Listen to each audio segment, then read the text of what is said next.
المجيد والفرقان الحميد. اعوذ بالله من الشيطان الرجيم. بسم الله الرحمن الرحيم. قل ان كنتم تحبون الله فاتبعوني يحببكم الله ويغفر لكم ذنوبكم والله غفور رحيم. بآواز بلند صلوات بھیجیے گا.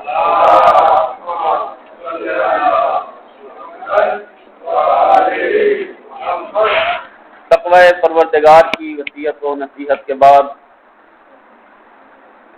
گزشتہ جو ہفتہ گزرا، اس ہفتہ میں چند مناسبتیں اپنی عادت اور گزشتہ طریقہ کار کے مطابق میں چاہوں گا کہ ایک مرتبہ ان مناسبات کا ذکر کر دوں. گزشتہ ہفتہ میں سب سے اہم ترین مناسبت جو گزری وہ امام محمد تقی علیہ السلام کی شہادت کا روز گزرا. 29 ذیقعدہ 220 ہجری کو امام محمد تقی علیہ السلام کا یوم شہادت تھا. اور اس کے بعد سب سے اہم ترین مناسبت وہ ایک کاوش ہمارے علماء کی، ہمارے جاننے والے بزرگان وکلاء کی، اس کاوش کے اوپر عمل کرتے ہوئے حکومت پنجاب نے اخبث الناس، جو اپنے آپ کو جلالی اور اشرف کے نام سے دنیا کی نگاہوں میں پہچان کروا رہا تھا، مخدومہ کونین جناب فاطمہ الزہرا سلام اللہ علیہا کی ذات والا صفات کی شان اقدس میں توہین کرنے والے متہم آل محمد کی گرفتاری ہوئی، جو کہ انتہائی خوش آئند اور ہمارے علماء اور وکلاء کے اس پینل کو ہم یقیناً خراج تحسین پیش کرتے ہیں. اور وہ لائق سچ احترام ہیں کہ جن کے قدم خاندان آل محمد کی وکالت میں گرد آلود ہوئے. اور یہ گرد کوئی عام گرد نہیں، معصوم ارشاد فرماتے ہیں جو ہمارے امر کو زندہ کرنے کے لیے، ہمارے احکام کو زندہ کرنے کے لیے نکلتا ہے، وہ گویا ایسا ہی ہے جیسے دین خدا کو زندہ کرنے کے لیے نکلا ہوا. اور اس کے بعد ایک اور مناسبت بھی ہے جو گزشتہ چند مہینوں سے چلتی آ رہی ہے، یہ وبا. دعا ہے کہ خالق کائنات اس وبا سے تمام بشریت کو نجات عطا فرمائے اور ماہرین صحت کو اس کے علاج کے لیے بہترین رہنمائی عطا فرمائے. وبا دن بدن پھیلتی چلی جا رہی ہے اور عید الاضحیٰ کے ایام بھی چونکہ قریب ہیں، ماہ ولایت کا آغاز ہو چکا ہے. یہ وہ مہینہ ہے کہ جس مہینے میں ولایت کا اعلان کیا گیا. یہ بجا طور پہ اس مہینے کو ماہ ولایت کے عنوان سے ہم یاد رکھ سکتے ہیں اور نام دے سکتے ہیں. عزیزان محترم، عید الاضحیٰ کے موقع کے اوپر گورنمنٹ کی طرف سے جو پابندیاں بیان کی جا رہی ہیں یا SOPs کا جو طریقہ کار جو لاہ عمل گورنمنٹ کی طرف سے بیان کیا گیا ہے، اس کے اوپر عمل پیرا ہونے کی کوشش کرنا ہے. گجرات کی صورتحال، پنجاب کی صورتحال اس وقت انتہائی ناگفتابے ہے. پورے پنجاب میں تیسرے نمبر پہ اس وقت گجرات ہے مریضوں کے حوالے سے. 2600 سے زائد مریض ہو چکے ہیں اور روز بروز 20 سے 15 مریض بڑھتے چلے جا رہے ہیں. اگر احتیاط نہ کی گئی تو یقیناً یہ سلسلہ آگے بڑھتا چلا جائے گا. ہم سب کو خالق کائنات احتیاط کرنے کی توفیق نصیب فرمائے. مل کے ایک دفعہ بآواز بلند صلوات بھیجیے گا.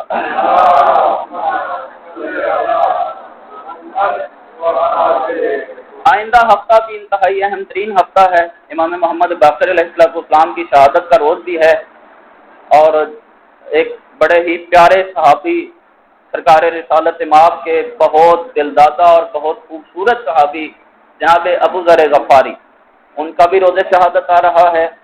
یہ وہ صحابی ہیں کہ جن کے متعلق پاک پیغمبر نے یہ جملہ ارشاد فرمایا تھا کہ ابو ذر غفاری اتنا صادق، اتنا سچا ہے کہ زمین نے ایسے سچے کو اٹھایا نہ ہوگا، آسمان نے کسی اس جیسے سچے کو اوپر سایہ نہ کیا ہوگا. اتنا عظیم القدر، عظیم المرتبت. ہم سب کا حق بنتا ہے کہ ان ایام کو زندہ رکھیں، ان ایام میں آل محمد کی یاد کو تازہ کریں اور آل محمد کے پیروکار صحابہ اکرام کی یاد کو زندہ رکھیں۔ میں انہی گزارشات کے ساتھ اپنی گفتگو کا سلسلہ آگے بڑھاؤں گا۔ سرنامہ عنوان، سرنامہ کلام خالق رحمان، خالق کائنات، عظیم الشان ہستی کے عظیم پیغام سے میں نے آغاز کیا کہ وہ کریم پروردگار ارشاد فرما رہا ہے، قل ان کنتم تحبون اللہ فاتبعونی یحببکم اللہ۔ اے حبیب کہہ دو کہ اگر تم مجھ سے محبت کا دعویٰ کرتے ہو، میری محبت کا دم بھرنے کا دعویٰ کرتے ہو، تو میری محبت کی دلیل یہ ہے، تمہاری محبت کی دلیل یہ ہے کہ فاتبعونی، میرے رسول کی اتباع کرتے چلو۔ پیروکاری رسول دلیل ہے کہ تم رحمان سے محبت کرتے ہو۔ جس قدر تم رسول اسلام کی پیروی کرتے چلے جاؤ گے، معلوم ہوتا چلا جائے گا کہ تم کس قدر رحمان سے محبت کرتے ہو نظر آتے ہو۔ اور پھر سورہ آل عمران کی آیت نمبر 31 اور اس سے آگے والی آیت میں ارشاد فرمایا، قل اطیعوا اللہ والرسول، اے حبیب انہیں کہہ دو کہ اللہ کی اطاعت کریں اور اللہ کے رسول کی اطاعت کریں۔ فَإِن تَوَلَّوْا، اور اگر یہ اطاعت سے مکر جائیں، اگر اطاعت کرنے سے انکار کر دیں، وَاللَّهُ لَا يُحِبُّ الْكَافِرِينَ، تو آگاہ ہو جائیں اللہ بھی پھر کافروں کو پسند نہیں کرتا۔ رحمان کی محبت کا دعویٰ اگر کوئی بندہ کرتا ہے، اس کا نتیجہ یہ ہے کہ اسے اطاعت پاک پیغمبر کرنا ہوگی۔ عزیزان محترم، دنیا ایک چھوٹی سی مثال سے میں گفتگو آگے بڑھاتا ہوں۔ ایک چشمہ جس مقام سے نکلتا ہے، چشمہ جس جگہ سے پھوٹتا ہے، اگر وہاں پہ جا کے اس کے پانی کو دیکھا جائے تو انتہائی صاف شفاف پانی ہوتا ہے۔ تو جو فرما رہے ہیں، صاف شفاف پانی ہوتا ہے جس میں کسی قسم کا نہ میل ہوتا ہے نہ کچیل ہوتا ہے، صاف شفاف پانی ہوتا ہے اس جگہ پہ جہاں سے چشمہ نکل رہا ہوتا ہے۔ جو یہ چشمہ آگے بڑھتا چلا جاتا ہے، پانی آگے بڑھتا چلا جاتا ہے، اس میں کہیں سے کوئی گند آ جاتا ہے، کہیں سے کوئی کوڑا، کہیں سے کوئی کرکٹ شامل ہوتا چلا جاتا ہے، اور جب فاصلہ بہت زیادہ بڑھ جائے تو پانی میں دو طرح کی تبدیلیاں ہو جاتی ہیں۔ بڑی توجہ چاہوں گا، پانی میں دو طرح کی تبدیلیاں ہو جاتی ہیں۔ میں پیغام ہے جو میں اکثر روز جمعہ کے حوالے سے میں پیغام دیا کرتا ہوں، اسی پیغام کی مناسبت سے تمہیداً یہ جملہ عرض کر رہا ہوں۔ عزیزان محترم، چشمہ جب اپنے اصلی مقام سے نکلتا ہے تو اس وقت چشمہ صاف بھی ہوتا ہے، شفاف بھی ہوتا ہے، لیکن جب جو آگے بڑھتا چلا جاتا ہے اس میں دو طرح کی تبدیلیاں ہو جایا کرتی ہیں۔ سب سے پہلی تبدیلی یہ ہوتی ہے کہ اس چشمے کا پانی گندلا ہو جاتا ہے، کہیں سے مٹی، کہیں سے ریت، کہیں سے، اب یہ بات کسی اور جگہ پہ ہوتی تو سمجھانے کے لیے مشکل تھی، لیکن یہاں ہم ایک دریا کے کنارے کے اوپر بیٹھے ہوئے ہیں جہاں سے یہ پانی کا چشمہ نکلا، وہاں بڑا ہی پیارا، بڑا ہی صاف، بڑا ہی شفاف پانی تھا، لیکن یہاں پہنچتے پہنچتے مٹی نے اپنا کام دکھایا، ریت نے اپنا کام دکھایا، پانی کا رنگ تبدیل ہو گیا۔ اور دوسری اہم ترین تبدیلی یہ ہوتی ہے کہ اس پانی میں باہر سے کچھ چیزیں شامل ہو جاتی ہیں، اس پانی میں باہر سے کچھ چیزیں شامل ہو جاتی ہیں۔ پیغام، عزیزان محترم، دین کا چشمہ 1400 سال پہلے سرزمین بطحا سے نکلا تھا۔ جب یہ چشمہ نکلا تھا تو اس وقت انتہائی صاف بھی تھا، انتہائی شفاف بھی تھا۔ اب 1400 سال کی مسافت گزر چکی ہے، اس میں کہیں سے کسی کی رائے داخل ہو گئی ہے؟ اس چشمے میں، اس پانی میں جو دین کا پانی ہے، جو دین کا سر چشمہ ہے، اس میں کہیں کسی کی رائے شامل ہو گئی، کہیں کسی کی تفسیر بالرائے شامل ہو چکی ہے؟ لہذا اب ہمارا حق بنتا ہے کہ دین کو اگر سمجھنا چاہتے ہیں تو دین کے اصلی سر چشمے تک پہنچنا پڑے گا۔ جب تک ہم دین کے اصلی ماخذ تک نہیں پہنچیں گے اس وقت تک کما حق کو ہم دین کو پہچان نہیں سکتے، دین کی سمجھ حاصل نہیں کر سکتے۔ اللہ جانے کتنے ایسے افراد آئے ہیں کہ جنہوں نے یا جن کا یہ دعویٰ تھا کہ میں جو کہتا ہوں وہ دین ہے۔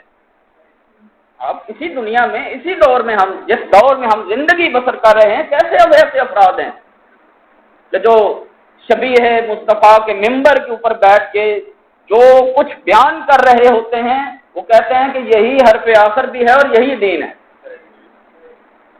کیسے ہی ایسے افراد کی آراء اور نظریات اس دین کے چشمے میں شامل ہو چکی ہیں، لہذا اگر کوئی چاہتا ہے کہ وہ دین کو سمجھے اور سچا اور سچا دیندار بننے کی کوشش کرے تو اس کا حق بنتا ہے کہ وہ وہاں سے دین کو حاصل کرے جہاں سے 1400 سال پہلے دین نکلا تھا، وہاں پہنچنا پڑے گا۔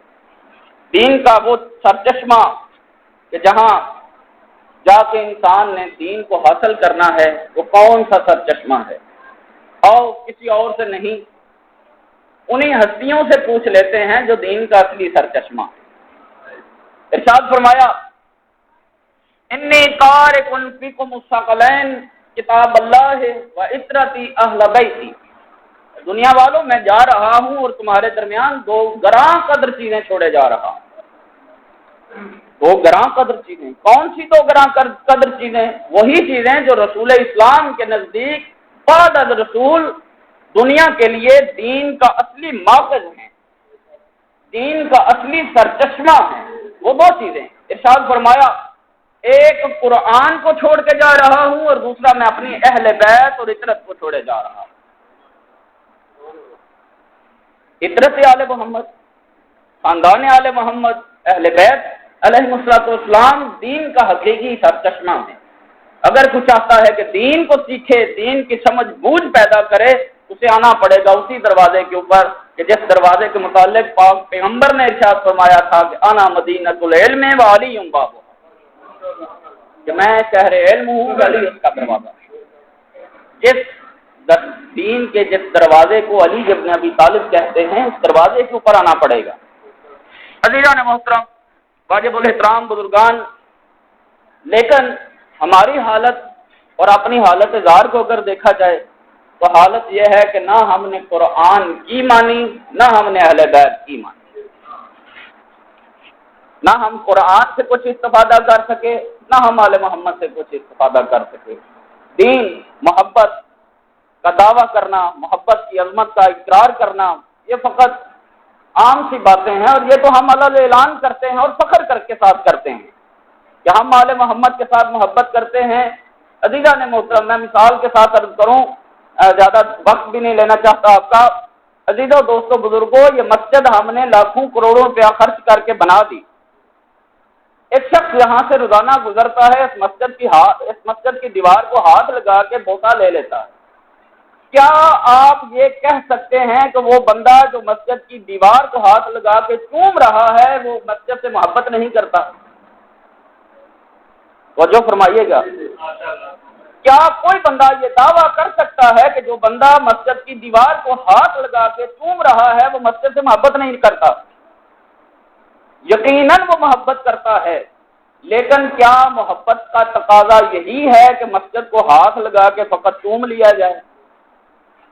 نہیں، بالکل اسی طرح عزیزان محترم، دین میں ہم آل محمد کے ساتھ محبت کرتے ہیں، محبت کا دم بھرتے ہیں، آل محمد کی محبت کے اوپر فخر کرتے ہوئے نظر آتے ہیں، لیکن دین اور محبت کے تقاضوں کو سمجھنے کی کوشش نہیں کرتے۔ محبت کا تقاضا کیا ہے؟ عزیزان محترم، محبت دلیل طلب کرتی ہے۔ اگر میں اللہ سے محبت کرتا ہوں تو اللہ اپنی یہ کٹی پھٹی یہ چھوٹی سی محبت کو قبول نہیں کرتا۔ اللہ محبت وہی قبول کرے گا جہاں اطاعت رسول نظر آئے گا۔ تو جو نمائندگان پروردگار ہے، اللہ اپنی محبت کو ایسے قبول نہیں کرتا کہ جو بغیر دلیل کے محبت ہو، تو جو اللہ کے نمائندے ہیں وہ اپنی محبت کو کیسے بغیر دلیل کے قبول کر لیں؟ عزیزو، دوستو، بزرگوں، دلیل ہونی چاہیے، اور دلیل یہ ہے کہ اتباع خاندان آل محمد ہونا چاہیے۔ ہر ایرے غیرے کی بات کے اوپر عمل کرنا اور ہوتا ہے، اور خاندان اہل بیت کے فرامین کے مطابق عمل کر کے زندگی بسر کرنا اور ہوتا ہے۔ کسی کی گفتگو کا کوئی معیار نہیں، کوئی لیول نہیں، کوئی ویلیو نہیں۔ جب خاندان آل محمد کا فرمان نظر آ جائے گا تو اسے کے اوپر سر تسلیم خم کر دینا، یہی بندگی بھی ہے، یہی ایمان بھی ہے۔ ایمان کی حقیقی تفسیر ہی یہی ہے کہ جہاں آل محمد کہیں جھک جا، وہاں میرا سر جھکتا ہوا نظر آئے۔ آل محمد اگر کہتے ہیں کہ صبح کی نماز کے وقت اٹھ جا، تو میرا سونا اس وقت حرام ہو، میرا بیدار ہونا اس وقت عین ایمان اور عین محبت ہو۔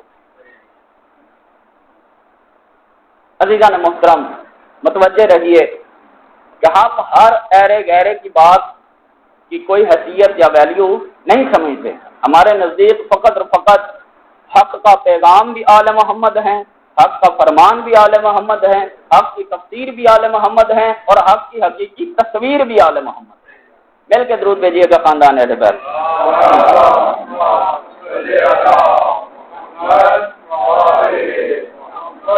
معیار ہوتا ہے، ہر چیز کا ایک معیار ہوتا ہے، محبت کا بھی کوئی معیار ہے۔ اپنی طرف سے معیارات بنا کے مومن مسلمان ہونا اور ہے، اور خاندان اہل بیت کے مطابق مومن مسلمان بننا اور ہوتا ہے۔ میں نے کہیں عرض کیا تھا عزیزان محترم آپ کی خدمت میں، امام زین العابدین سید الساجدین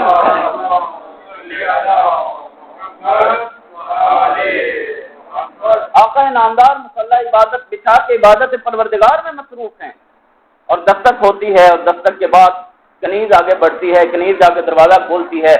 ایک جماعت ہے جو کھڑی ہے، مولا کی زیارت کی طلبگار ہے۔ مولا کو جا کے پیغام دیا آقا کی کہ شیعوں کی جماعت آئی ہے، آپ کے ماننے والوں کی جماعت آئی ہوئی ہے، جو آپ کے پیروکار ہیں، جن کا دعویٰ یہ ہے کہ وہ شیعان حیدر کرار۔ روایت کے جملے ہیں کہ امام مصلی عبادت چھوڑ کے ایسے بڑھتے ہیں جیسے گرتے ہوئے بچے کو تھامنے کے لیے ماں آگے بڑھتی ہے۔ دروازہ کھولا، دروازہ کھول کے دیکھتے ہیں کہ جماعت ہے، اور فوراً دروازہ بند کر دیا۔ امام نے فوراً دروازہ بند کیا، دروازہ بند کر کے رخ پھرا اسی کنیز کی جانب، اور ارشاد فرماتے ہیں کذبت اے کنیز، تو جھوٹ بول رہی ہے۔ ہاتھ جوڑ گیا، آقا کیسے میں جھوٹ بول رہی ہوں؟ سرکار نے جملہ ارشاد فرمایا، ارشاد فرماتے ہیں آئینہ علامات و شیعتنا علی وجوہہم، وہ ہمارے پیروکاروں والی علامتیں ان کے چہروں پہ کہاں تمہیں نظر آئیں؟ عزیزو دوست بزرگوں، جب تک وہ علامات، وہ نشانیاں جو آل محمد کے مطابق ہیں وہ ہمارے اندر موجود نہیں ہوں گی، ہمارے چہرے کے اوپر موجود نہیں ہوں گی، ہم حقیقی معنوں میں شیعان حیدر کرار نہیں ہو سکتے، موالیان حیدر کرار نہیں ہو سکتے۔ محبت ہمارا فخر ہے، محبت آل محمد کے بغیر گزارا ہی نہیں، آل محمد کی محبت کے بغیر گزارا ممکن ہی نہیں۔ معصوم ارشاد فرماتے ہیں، سرکار میں پہلے بھی یہ جملہ عرض کر چکا ہوں، دوبارہ میں آپ کے سماعتوں کی نظر کرتا چلوں۔ معصوم ارشاد فرماتے ہیں اگر کوئی شخص 70 انبیاء کے اعمال کے مطابق اعمال صالح لے کے بارگاہ پروردگار میں حاضر ہو جائے، 1 2 3 4 نہیں، 70 انبیاء، ایک نبی کی عبادت تک عام بندہ نہیں پہنچ سکتا، ایک نبی کی عبادت تک۔ جو اللہ کا ولی ہے، ولی کامل ہے، اس ایک نبی کی عبادت تک ساری زندگی بندہ کرتا رہے عبادت پروردگار، لیکن عبادت کی اس حد تک پہنچ ہی نہیں سکتا، اخلاص کی اس حد تک پہنچ ہی نہیں سکتا۔ معصوم ارشاد فرما رہے ہیں 70 انبیاء کے اعمال کے مطابق اگر کوئی بندہ عمل صالح لے کے بارگاہ پروردگار میں حاضر ہو اور اس کے دل میں ہم اہل بیت کی محبت اور ولایت کا نور موجود نہ ہو، سرکار ارشاد فرماتے ہیں وہ جہنم اس کا ٹھکانہ ہے، جنت و درکنار وہ خوشبو ہے، جنت بھی سونگھنے کا حقدار نہیں ہے، وہ جنت بھی سونگھنے کا حقدار نہیں۔ وہ بندہ کہ جو بندہ آل محمد کی محبت ولایت کے رشتے سے منسلک نہیں ہے، دعا ہے کہ خالق کائنات ہم سب کو خاندان آل محمد کے رشتے محبت و ولایت کے ساتھ حقیقی معنوں میں منسلک ہونے کی توفیق نصیب فرمائے۔ مل کے ایک دفعہ بآواز بلند صلوات بھیجیے گا۔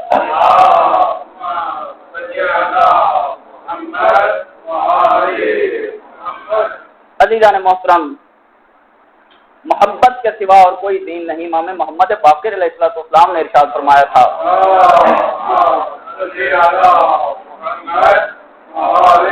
آقا باقر العلوم نے یہ جملہ ارشاد فرمایا تھا، کسی پوچھنے والے نے پوچھا تھا کہ آقا دین کیا ہے؟ تو سرکار نے ایک بڑا پیارا جملہ ارشاد فرمایا، حل الدین الا الحب، کیا محبت کے سوا بھی کوئی دین ہے؟ ہم اہل بیت کی محبت ہی در حقیقت میں دین ہے۔ اور عزیزوں، دوستو، بزرگوں، اس دور میں ہماری یہ ذمہ داری کیا ہونی چاہیے؟ کس رستے کا راہی بنایا ہے آل محمد نے؟ یہ بھی پوچھنا پڑے گا نا، آل محمد سے پوچھنا پڑے گا۔ ہر ایرے گہرے کی بات کی تو ویلیو ہی نہیں، حیثیت ہی نہیں، کیونکہ ہمارے نزدیک مرکز ہدایت اگر کوئی ہے تو وہ آل محمد ہے۔ بعد از رسول خدا مرکز ہدایت اگر کوئی ہے، کوئی ذات، کچھ ذوات، کچھ ہستیاں اگر مرکز ہدایت ہیں تو وہ ہستیاں خاندان آل محمد ہیں، ان کے سوا اور کوئی مرکز ہدایت نہیں۔ آؤ عزیزوں، دوستوں، بزرگوں، مل کے پہنچو اس دربار میں کہ جس دربار سے ہدایت ملتی ہے، جس دربار سے انسان کے لیے زندگی گزارنے کا طریقہ اور سلیقہ ملتا ہے۔ وہ ہستیاں ارشاد فرماتی ہوئی نظر آتی ہیں کہ لوگوں کے منہ سے نکلی ہوئی باتوں کو دین نہ سمجھ لینا، دین اگر سمجھنا ہے تو پہلے حق کی پہچان پیدا کرو۔ دین اگر پہچاننا ہے، دین داروں کو پہچاننا ہے تو پہلے حق کی معرفت بہت ضروری ہے۔ معصوم امام جعفر صادق علیہ السلام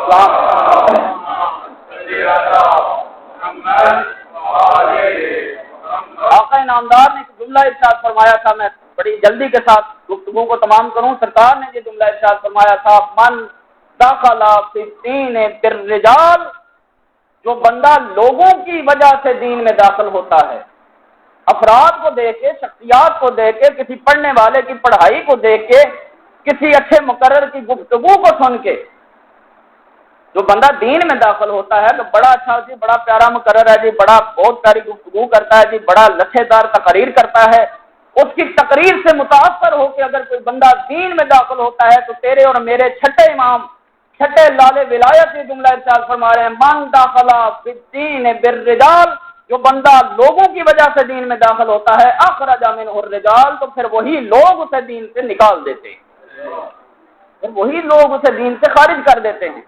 شخصیت پرستی بہت بڑی لعنت ہے عزیزان محترم۔ شخصیت کو دیکھ کے اگر دین میں داخل ہونا ہے تو وہی شخصیت، نتیجہ یہ نکلے گا کہ کل اگر کسی برے کام کی وجہ سے، برے اس کے کردار کی وجہ سے تجھے دین سے نکال دے۔ عزیزان محترم، معصوم کی نگاہ میں بندہ مومن پھر کیسا ہونا چاہیے؟ مومن بندہ وہ ہے جو فقیہ ہو، مومن بندہ وہ ہے جو متلاشی حق ہو، حق کی تلاش کرنے والا۔ معصوم ارشاد فرماتے ہیں، حق کو پہچانو، نہج البلاغہ میں سرکار ارشاد فرماتے ہیں، حق کو پہچانو، اہل حق کی معرفت خود بخود ہو جائے گی۔ حق کو پہچانو، معرفت حق انتہائی ضروری ہے۔ جس نے دنیا میں رہتے ہوئے حق کی شناخت پیدا نہیں کر سکا جو بندہ، اس بندے کا زندگی گزارنا بھی فضول گیا، اور آخرت میں تو وہ یقیناً خسارہ اٹھانے والوں میں سے ہوگا۔ اللہ تعالی ہم سب کا حشر نشر خاندان آل محمد کے ساتھ کرے۔ مل کے بآواز بلند صلوات بھیجیے گا۔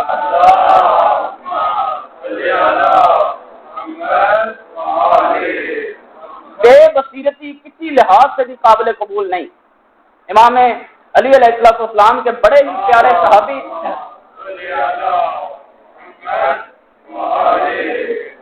فقط ایک واقعہ چھوٹا سا بیان کر کے میں رحمت تمام کرتا ہوں، وقت تمام ہوا۔ عزیزان محترم، مولا کا بڑا قریبی صحابی ہے، نام کمیل بن زیاد نخی ہے۔ مولا کی محبت میں شام کے غاصب حکمران نے جناب کمیل بن زیاد نخی کو شہید کیا تھا۔ یہ کمیل بن زیاد نخی مولا کے پیچھے پیچھے چل رہے ہیں اور مولا آگے آگے چل رہے ہیں، اور امام ہوتا ہی وہ ہے جو آگے آگے چلے۔ عزیزان محترم، جناب کمیل پیچھے پیچھے چل رہے ہیں اور سنا کہ ایک شخص ہے جو تلاوت قرآن کر رہا ہے، اور صدا اتنی پیاری ہے، مٹھاس اس کی زبان میں اس قدر ہے کہ کمیل کے بڑھتے ہوئے قدم رک گئے۔ کوئی عام بندہ نہیں بھائی، صحابی علی مولا، مولا مشکل کشا کا صحابی، بڑھتے ہوئے قدم رکے۔ مولا نے رخ پیچھے کیا اور پوچھا، کمیل کیوں رکا ہے؟ آواز دے کے کہتا، مولا کتنی پیاری تلاوت کر رہا ہے۔ سرکار نے ارشاد فرمایا، ما یعجبک، اے کمیل، اگر تو میری معرفت رکھتا ہے، اگر ناطق قرآن کی معرفت رکھتا ہے تو پھر اس تلاوت قرآن کرنے والے کی آواز تیرے لیے متاثر کردہ نہ ہو، تجھے تعجب میں نہ ڈال دے، وہ فی النار، یہ اہل جہنم میں سے ہے، آقا قرآن پڑھ رہا ہے۔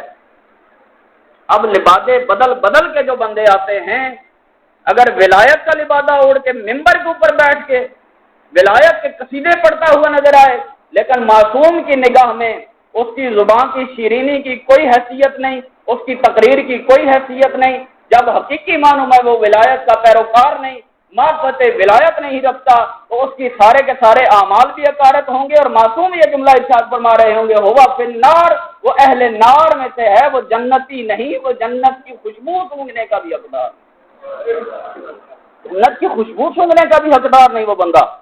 عزیزان محترم، لچھے دار تقریریں سن کے ان کے اوپر ان سے محبت کرنا اور ہوتا ہے، اور حق کی معرفت پیدا کر کے اہل حق کو پہچاننا اور ہوتا ہے۔ عزیزان محترم، مولا یہ کیسے ممکن ہے، وہ قرآن پڑھ رہا ہے، وہ اہل نار میں سے؟ معصوم نے ارشاد فرمایا اب تم بھی دیکھ لینا اور پھر میں تمہیں بھی دکھاؤں گا کہ یہ کیسے اہل نار میں سے ہے۔ جنگ جمل ہوئی اور وہی بندہ جو تلاوت قرآن کر رہا تھا، جس کی صدا نے جناب قمیل جیسے بزرگ صحابی کو متعجب کر دیا تھا، جنگ جمل میں وہ علی مولا مشکل کشا کے مقابلے میں لڑ رہا تھا۔ آواز اٹھا کے کہتے ہیں قمیل دیکھو وہ بندہ تلوار اٹھائے ہوئے علی کے لشکر کے ساتھ جنگ کر رہا ہے، پہچانا؟ قمیل کہتے ہیں آقا تھوڑا تھوڑا پہچان رہا ہوں۔ سرکار نے ارشاد فرمایا یہ پہچان، یہ وہی بندہ ہے جس کی تلاوت قرآن نے تجھے متاثر کر دیا تھا۔ عزیزان محترم، قرآن پڑھ لینا اور ہوتا ہے، ناطق قرآن کو سمجھ کے، ناطق قرآن کی معرفت حاصل کر کے قرآن کو تلاوت کرنا، قرآن کے اوپر عمل کرنا اور ہوتا ہے۔ عزیزان محترم، میں اپنے مطالب کو یہیں تمام کرتا ہوں۔ واقع شہادت امام محمد تقی علیہ السلام گزرا، یہ وہ عظیم الشان امام ہیں، 25 سال کی عمر میں جس امام کو زہر سے شہید کیا گیا۔ عزیزوں، دوستوں، بزرگوں، گزشتہ چند جمعوں میں یہی عرض کرنے کی کوشش کر رہا ہوں کہ جہالتیں ہی خاندان اہل بیت سے دوری کا سبب بنی۔ اگر اہل معرفت مل جاتے ان ہستیوں کو تو کائنات کا نقشہ تبدیل ہو جانا تھا۔ عزیزان محترم، امام محمد تقی علیہ السلام 25 سال کی عمر میں زہر ہلاہل دیا جاتا ہے، زہر کا اثر ہوا، آقا کبھی اٹھتے ہیں کبھی بیٹھتے ہیں۔ آخر جملہ اور طالب دعا، عزیزان محترم، شدت کوئی اتنی سخت تھی کہ جسے زہر دیا جائے اسے پیاس بہت سخت لگتی ہے۔ عزیزو، امام تقی علیہ السلام لمحہ بلمحہ، وقفہ با وقفہ یہ جملہ ارشاد فرمایا کرتے تھے، العطش العطش، ہائے پیاس ہائے پیاس۔ مولا کا ایک صحابی تھا جو ساتھ وقفے وقفے میں مولا کی خدمت میں پانی کا جام لے کے آیا کرتا تھا، مولا کو پانی پلاتا تھا۔ اور میں عرض کروں گا، آخری جملہ اور زحمت تمام کروں، میں عرض کروں گا کہ ایک العطش کی یہاں پہ صدا نظر آتی ہے اور ایک میدان کربلا ہے، 3 دن کی پیاس ہے۔ اے مولا، آپ کا اپنا مقدر کہ آپ کے ساتھ آپ کا غلام موجود تھا جو جام پہ جام آپ کو پانی دیے جا رہا ہے، لیکن وائے ہائے قسمت جناب سکینہ العطش کی صدا بلند کر رہی تھی، لیکن پانی پلانے کے لیے لشکر اعداء کی طرف سے کوئی نہ آگے بڑھا اور علی اصغر کے گلوئے نازنین کے اوپر 6 شعبہ تیر لگا۔ امت نے ایسا مودت فی القربہ کا یہ